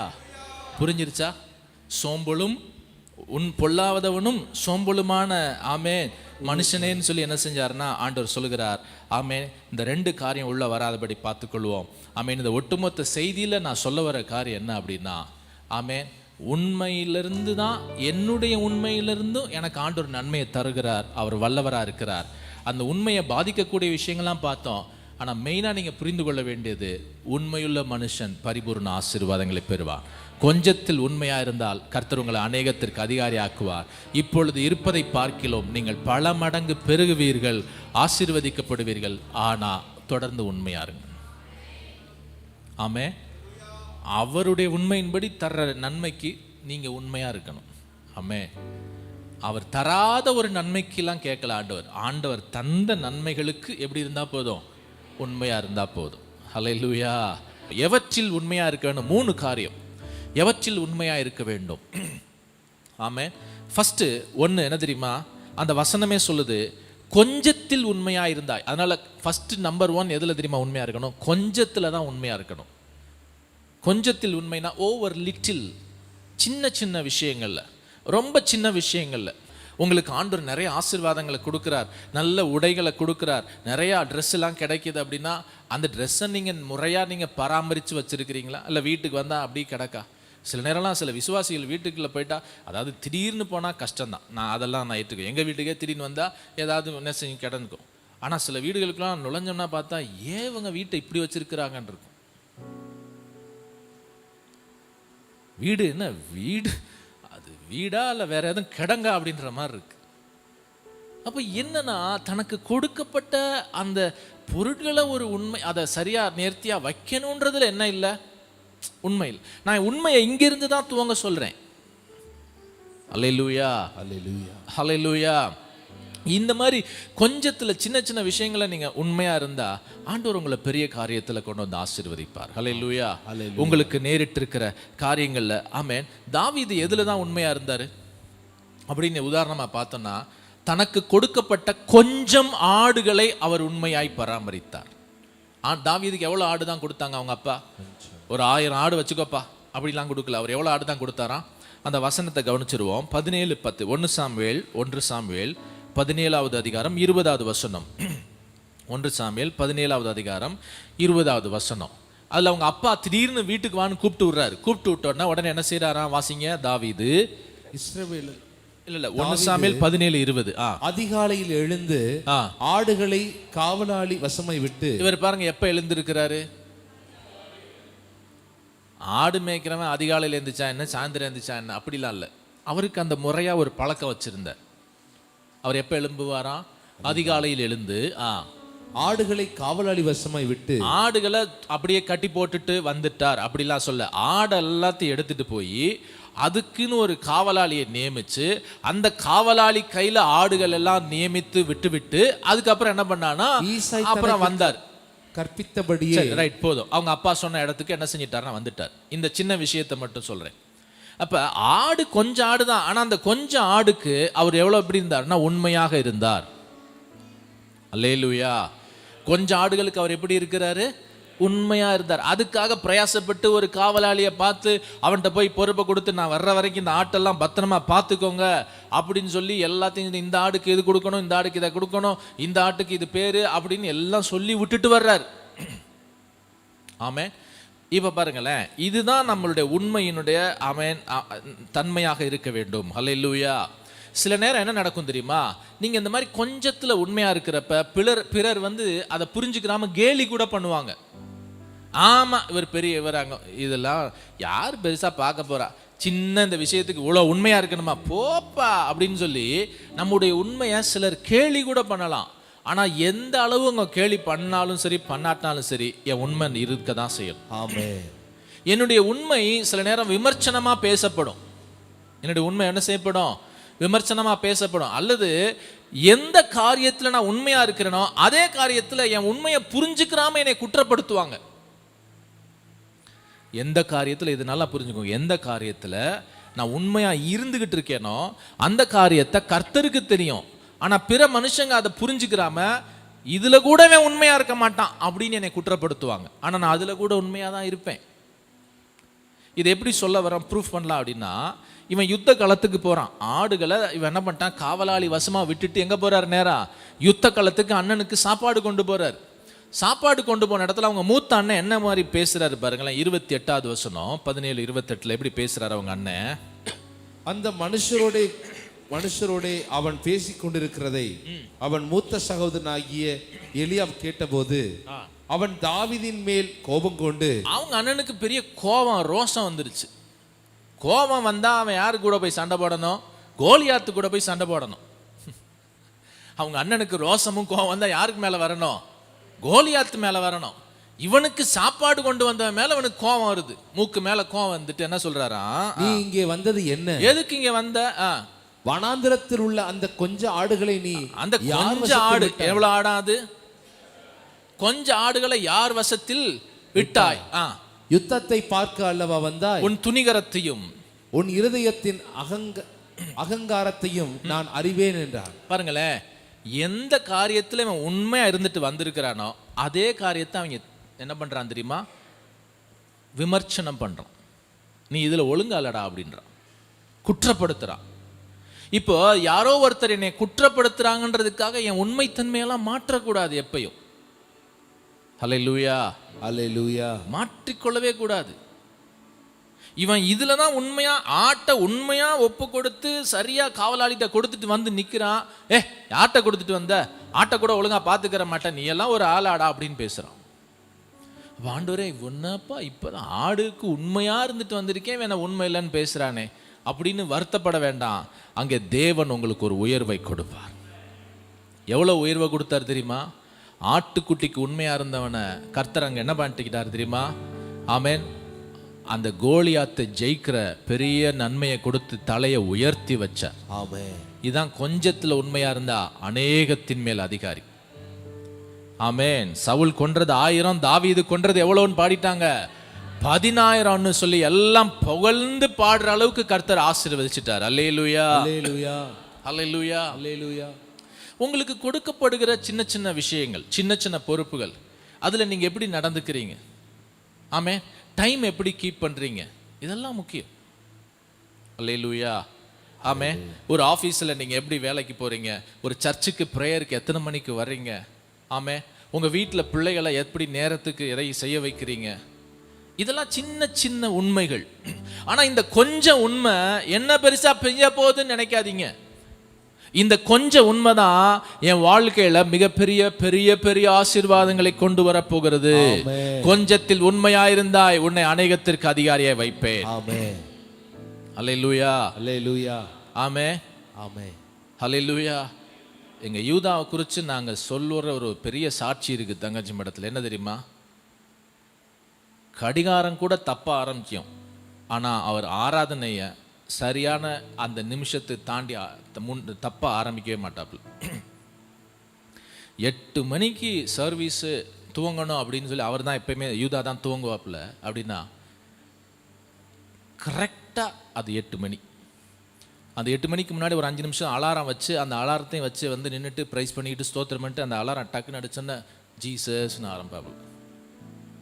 சிலர் கேலி கூட பண்ணுவாங்க, என்னையா இவ்வளோ உண்மையா இருந்து இப்போ என்னையா இப்போ இதுக்கே இதெல்லாம் ஒரு அலாரமாக வச்சுக்கிறணும் அப்படின்னு, அதை கூட விமர்சனம் பண்ணுவாங்க. ஆனா அங்கதான் அந்த உண்மைதான் இப்ப என்ன பண்ணிட்டு இருக்குன்னா அவரை உயர்த்தி வைத்து கொண்டிருக்கு. ஹல்லேலூயா. ஸோ என்னோட புரியுதுங்களா உங்களுக்கு? உண்மை எங்கன்னா கொஞ்சத்துல ஆனால் அந்த கொஞ்சத்தில் நீங்கள் இருக்கிற உண்மையை சிலர் புரிந்து கொண்டாலும் சரி, சிலர் புரியாமல் போனாலும் சரி, அதை உற்சாகப்படுத்தினாலும் சரி, அல்லது விமர்சனம் பண்ணினாலும் சரி, அதை தவறாக இல்லது நீங்கள் உண்மையாக நடந்துக்கிற காரியத்தில் நீங்கள் உண்மை இல்லைன்னு 4 பேர் சொன்னாலும் சரி, கவலைப்படாதீங்க. ஹல்லேலூயா, ஹல்லேலூயா. ஆனால் நீங்கள் உங்கள் உண்மையை திறந்து காத்துக்கொண்டே இருங்க. ஆமே, ஹல்லேலூயா. சரிங்களா? இதையும் தாண்டி நிறையா இருக்குது. இன்னும் எவ்வளோ உண்மையாக இருந்தாருன்னா, இந்த ஆட்டுக்குட்டியை காப்பாற்றுறதுக்காக சிங்கத்தோடையும் கரடியோடையும் போராடினார். ஆமே, நம்மளாக இருந்தால் அப்படி செய்வோமா? நிச்சயமாக அந்த பலன் ஆமேன் இருக்கான்னு தெரில நமக்கு. சிங்கத்தை பார்த்தா நம்ம என்ன செஞ்சிருவோம், ஒரு ஆடு எடுத்துகிட்டு போகுது, போப்பா மற்ற ஆடுலாம் காப்பாற்றப்பட்டுச்சுல, நம்ம உயிர் காப்பாற்றப்பட்டுச்சுன்னு தானே நினைப்போம். ஆனால் அந்த ஒரு ஆடு கூட சாகக்கூடாதுன்னு சொல்லி சிங்கத்தோட சண்டையை போட்டு அது வாயிலிருந்து என்ன பண்ணார்னா ஆட்டை பிடுங்கி எடுத்தார். அவ்வளவு உண்மைங்க அந்த ஆளுக்கு, தாவீதுக்கு. அதனால தான் ஆண்டவர் அரசனாய் மாற்றினார். எப்படி மாத்திட்டாரு? அரசனா மாத்திட்டார். அந்த நன்மை எவ்வளோ பெரிய நன்மை. நம்பர் 2, ரெண்டாவது விஷயம், எதுலலாம் எவற்றில் உண்மையா இருக்க வேண்டும்? 1, கொஞ்சத்தில் உண்மையா இருக்க வேண்டும். நம்பர் 2, எதுல உண்மையா இருக்குன்னா அந்தரங்கத்தில் உண்மையா இருக்க வேண்டும். இன் சீக்ரெட். ஆமே, எல்லாரும் உண்மையை வெளியே தான் காட்டிக்கிட்டு இருப்பாங்க. இங்க பாருப்பா, 4 பேர்கிட்ட பேசிட்டு இருக்கிறப்ப, அண்ணே உங்களை வச்சு சொல்றேன் பாருங்க, குறிச்சு வச்சுக்கோங்க, அப்புறம் நாளைக்கு நான் பேச்சு மாறிட்டேன் அது இதுன்னு சொல்லக்கூடாது. 4 பேருக்கு முன்னாடி சொல்றத உண்மையா சொல்லிடுவாங்க, செஞ்சிருவாங்க. என்னப்பா நான் அன்னைக்கு தான் எல்லாருக்கு முன்னாடி சொன்னேன்ல, அப்போ செஞ்சிருவேன்ப்பா, ஏன்னா நம்ம சொல்லிட்டோம் 4 பேருக்கு முன்னாடின்றத. இது வெளியரங்கத்தில். ஆனால் ஆண்டவர் எங்கே உண்மையை எதிர்பார்க்கிறார் தெரியுமா? அந்தரங்கத்தில் எதிர்பார்க்கிறார். In secret. ஹல்லேலூயா, ஹல்லேலூயா. ஆமே, உங்களை ஒரு வேலையை சொல்லிட்டாங்க, அதை எப்படி செய்கிறீங்க? அங்கே உண்மை தேவை. ஆமே, ஏன் நான் தானம் செஞ்சு வச்சுட்டு போயிட்டேன் அப்படியா? ஆமே, உதாரணத்துக்கு சொல்கிறேன், இது போல் எதனாலும் எல்லாம் உங்களை என்னென்னா, இப்போ சர்ச்சை கூட்டுங்க அப்படின்னு சொல்கிறேன். ஒரு 2 பேர் சரி நாங்கள் கூட்டுறோம் அப்படின்னா எப்படி கூட்டுறாங்க? நல்லா யார் பார்க்குறாங்களோ பார்க்கலையோ தூசி இல்லாமல் நான் தள்ளுவா கூட்டிட்டு போவேன்.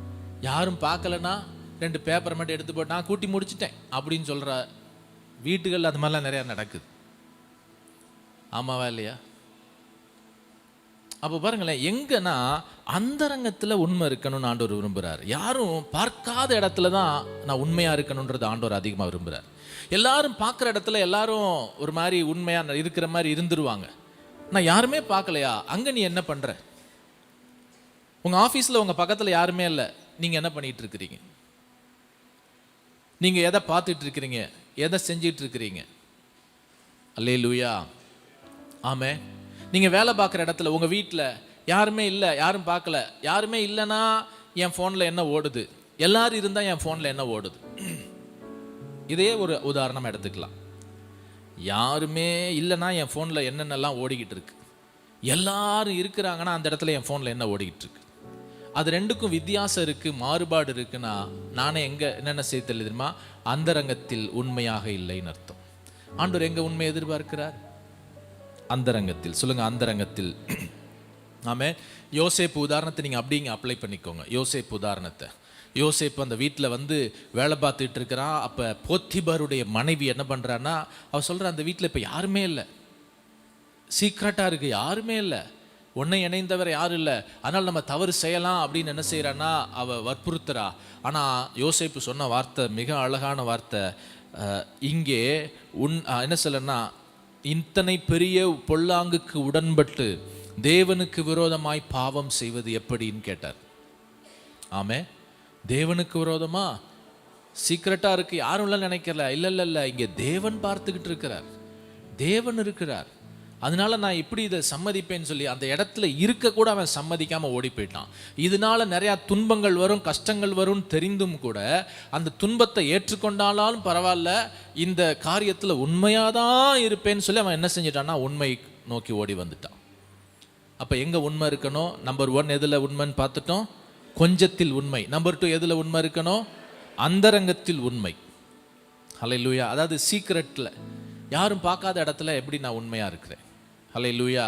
ஆமே, எனக்கு ஒரு பொறுப்பை கொடுத்துட்டாங்க, கொடுத்ததுனால அந்த பொறுப்பை வந்து எல்லா நேரமும் நம்ம பார்த்துக்கிட்டேவா இருக்க முடியும்? இல்லை.